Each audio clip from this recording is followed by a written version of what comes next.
Hello again. We are back for more USL and New England news today. Seems like Hartford decides, no, we can't let Rhode Island have the last saying of the day because they have just announced another contract extension. It seems like their strategy is basically to re-sign all the midfielders. They got Anderson, they got the other guy yesterday. They basically locked up the outside. Now they're going with the middle. They have now extended midfielder Beverly. I'm going to try to pronounce this guy's name. Makangila? I'm pretty sure I butchered that. Makangila. Okay, I'm just going to say Beverly. I'm just going to say Beverly and save everyone the aggravation of me trying to pronounce. So they signed him to another, just like the previous two, a 2-year extension following this season. So Brendan Burke basically, I think, is basically saying he's looking to the future with all these extensions that they're doing. And he's saying, I have the midfield I want.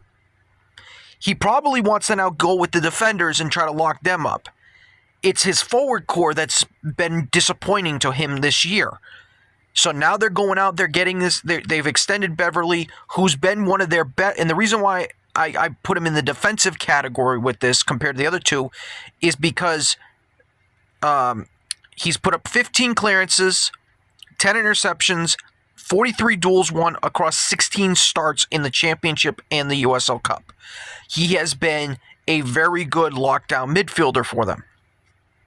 And this is what Burke said about him. Beverly is a player that I've had the opportunity to work with a number of years now. I've watched him become increasingly more influential on the matches, and he's always a reliable performer. One of the reasons why it was important for Burke to lock him up is because when they have been successful, I'm talking about Hartford, it has been about causing turnovers and transition. This guy does both. And I'm a Rhode Island fan, but I'm just going to say from a Hartford perspective, this is a good move for them. They've locked up the midfield. When you have a really good dominant midfield, it's really tough to beat you. Now, one of the other teams I follow, Vermont Green in the USL too, they're in the final. They have probably the best midfield in the entire league. And because they have such a really good midfield, they're able to spring their offense, which is the most potent in the league.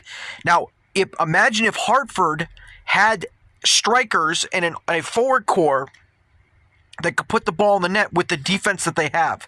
Hartford would be one of the top teams in the Eastern Conference, but because their forward core has failed them repeatedly, that's the reason why they're sitting in 9th outside of a playoff spot, even though they've only conceded 14 goals, which is the least amount in the conference. And I want to say the league, but don't quote me on that. For Beverly, he's also Hartford Athletic's longest tenured player. He has been a reliable player there. He has started 60 games for the USL Championship squad, dating back to 2023, and he's played in 7 USL Cup matches, including winning the Jägermeister Cup last year with Hartford.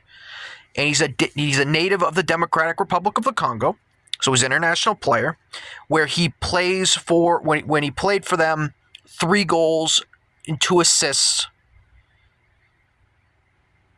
3 goals, 2 assists to his name. Like I said, a good player. A good player. They now can lock up Sebastian Anderson, because like I said, they got him on the right. I have to actually go back and look at my notes again because I'm losing track. I want to make sure I say everyone's name correctly, and I make sure I get everyone in there. Everyone's in there. So they got Beverly. Got Anderson. There he is. Emmanuel. That's who it was. Want to make sure I said it right. So they've locked up those 3 now. All 3 of them got 2-year contract extensions going in after this season. Now, Brendan Burke has to look at his team and go, okay, locked up the midfield, got to get some forwards. I would not be shocked with Hartford because they're doing extensions. The only addition they've really made to their current roster, they got 2 players to academy contracts as signings, and they got the loan from the sport.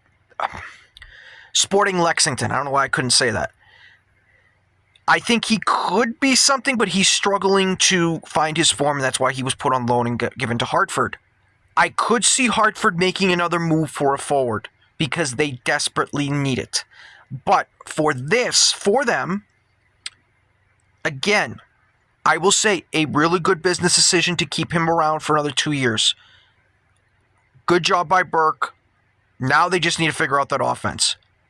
So that's my reaction and my take on the situation going on at Hartford. Hopefully that's the last video of the day. I've already up to 6 now. And I'm saving 2 other previews for tomorrow because there's been so much of it. So I will see you next time. Maybe it'll be today because maybe Rhode Island will say, hey, here's another signing. We'll see. Take care. I'll see you next time.